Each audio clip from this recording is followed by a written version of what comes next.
साथियों, जय भीम, जय भारत, नमो बुद्धाय। साथियों, गांधी जी ने प्रांतीय स्वायत्तता स्वीकार की, लेकिन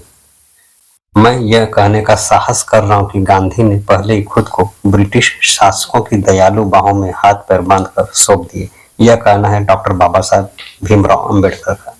मैंने पिछले सप्ताह कुछ हद तक लापरवाही से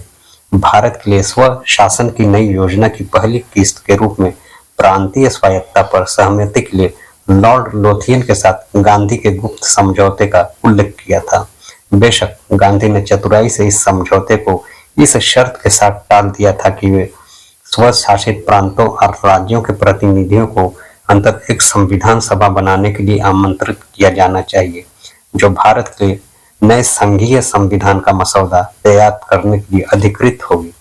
मैं समझता हूं कि सरकार स्वाभाविक रूप से इस शर्त से सहमत नहीं थी, लेकिन उन्होंने चतुराई से गांधी परिवार के इस समझौते को पकड़ लिया और इसे अनौपचारिक तरीके से अथवा संभव व्यापक रूप दिया।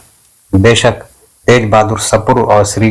जैसे उदारवादी राजनेता इन वार्तालापों को सुनकर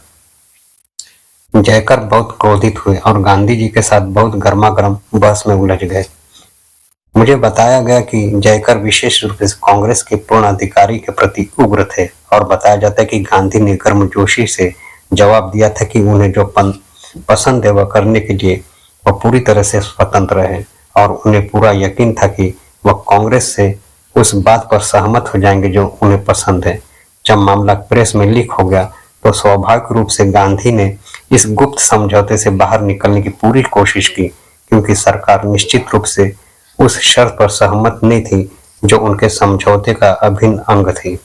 लेकिन यदि आप इस विषय पर गांधी द्वारा न्यूज क्रॉनिकल को दिए गए विशेष साक्षात्कार में पंक्तियों के बीच में पढ़ेंगे तो आपको पूरा यकीन हो जाएगा कि गांधी ने स्वतंत्रता की तत्काल स्थापना की इच्छा व्यक्त की थी, जो निश्चित रूप से साझेदारी के बराबर है। ब्रिटेन और भारत के साथ साम्राज्यवादी संबंध को बनाए रखते हुए वह व्यावहारिक रूप से भारत में संघीय संविधान के तत्काल उद्घाटन में महत्वपूर्ण कठिनाइयों को स्वीकार करके हालांकि कई शब्दों में स्पष्टता से अधिक निहितार्थ द्वारा स्वीकार करके खुद को दूर कर लेना था। जय भीम, जय भारत।